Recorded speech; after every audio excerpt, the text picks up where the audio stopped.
Hello, my delicious co-creators. Lilou here at the beautiful Bali Spirit Festival. Aren't we lucky to be here in this gorgeous surrounding? It's very beautiful, yeah.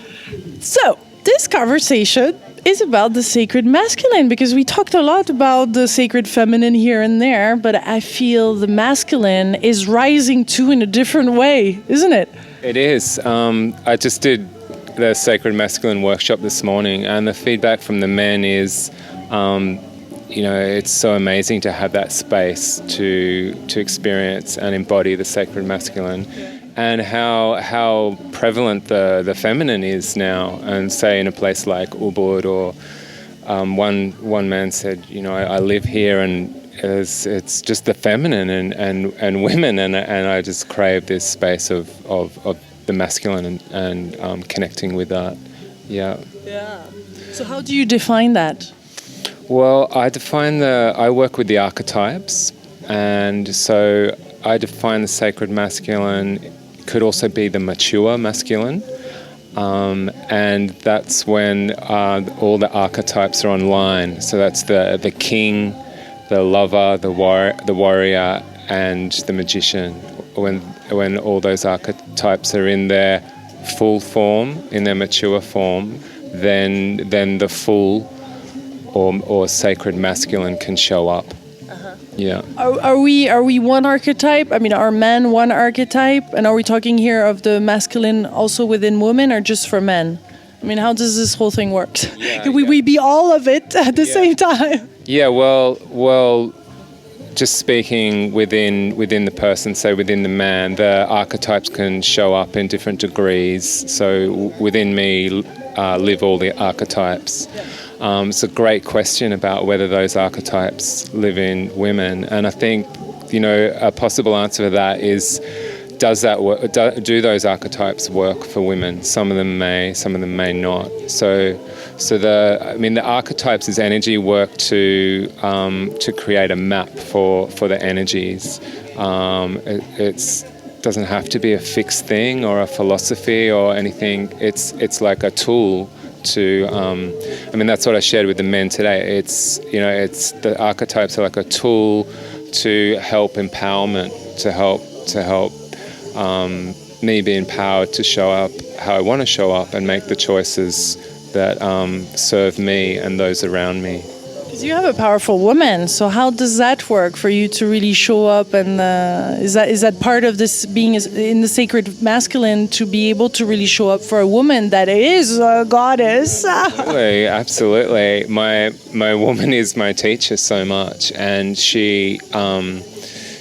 She's insisted that I rise to meet her, and that's what I hear from women is I want a man to meet me. I want to be met, and so that's very much been part of my journey to be able to step into the fullness of my energies, to therefore be able to stand side by side with my woman, and it's a powerful place, and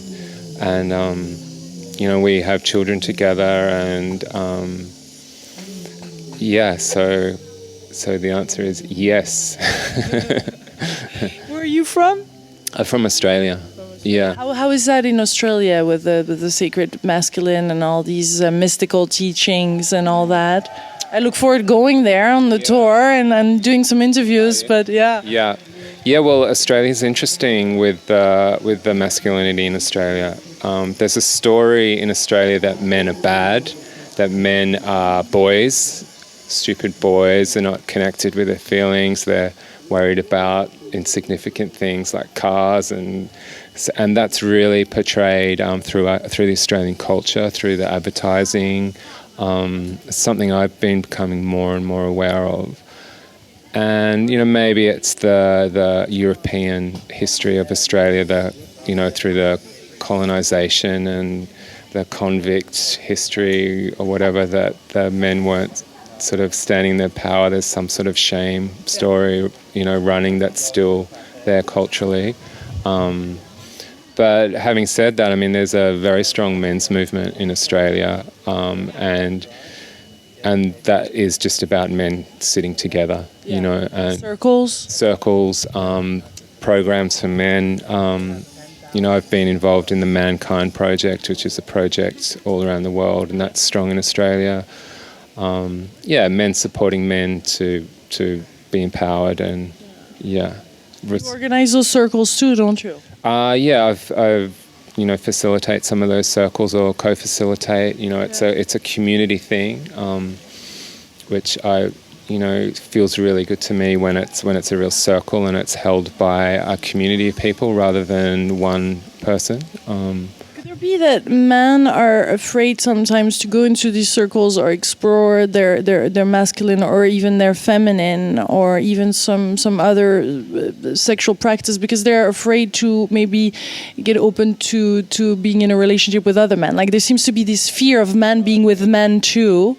But there seems to be like it's something to knock down, to be able to liberate a softer energy, a kinder energy, and all just the fears. How the ego has a lot of mechanism to not go there. Could it be a possibility? Yeah, definitely a possibility. I think there is a lot of fears. I know that some men, find it challenging to sit with other men. There's a thing that I've experienced. I don't like kind of projecting onto all men or masculinity or using the we word. And I think it possibly is a common experience that men somehow do it alone, try and do it alone. So it feels, there's a feeling of being separate.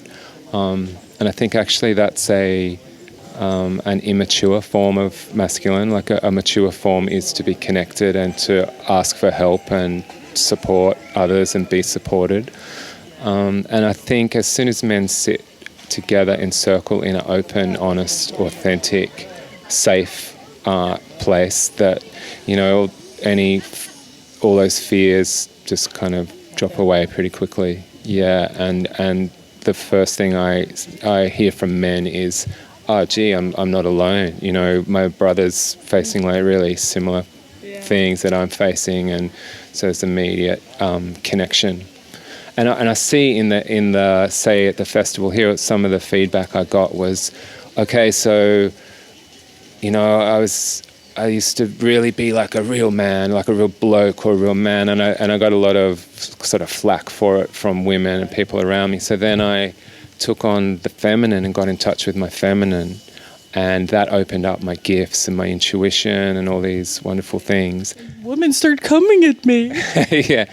But then they say, and now I need to like rebalance. It's like I've gone too far to the feminine. And that I resonate with that story. That was kind of part of my journey, was because the thing is that men, patriarchy, masculinity is is a negative thing that destroys the planet, et cetera, et cetera.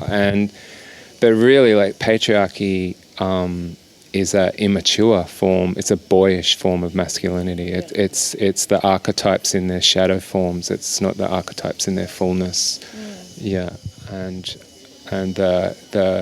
the fullness of the masculinity, stands firm and is generative, in the sense that it creates more. It creates more connection. It creates more for me and those around me. It's like the image of the king that brings order to the realm, to the kingdom, and everyone's thriving. So that in that way you can support the feminine and be connected to the earth and have a vision and a mission that is bringing about change and positive change, and is generative.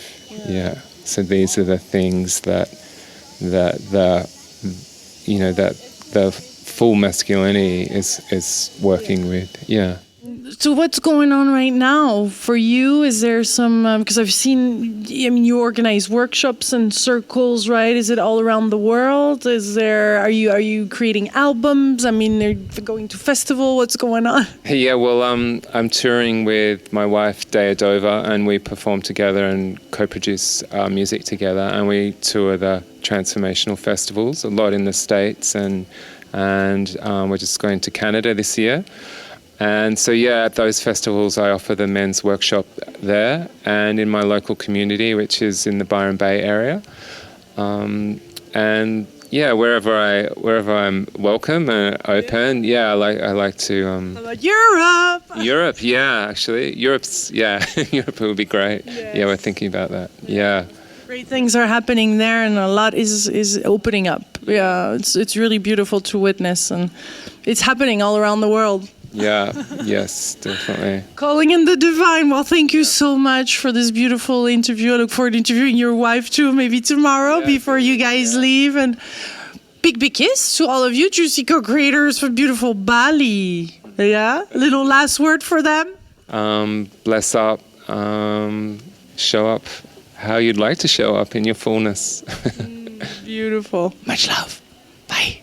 Thank you.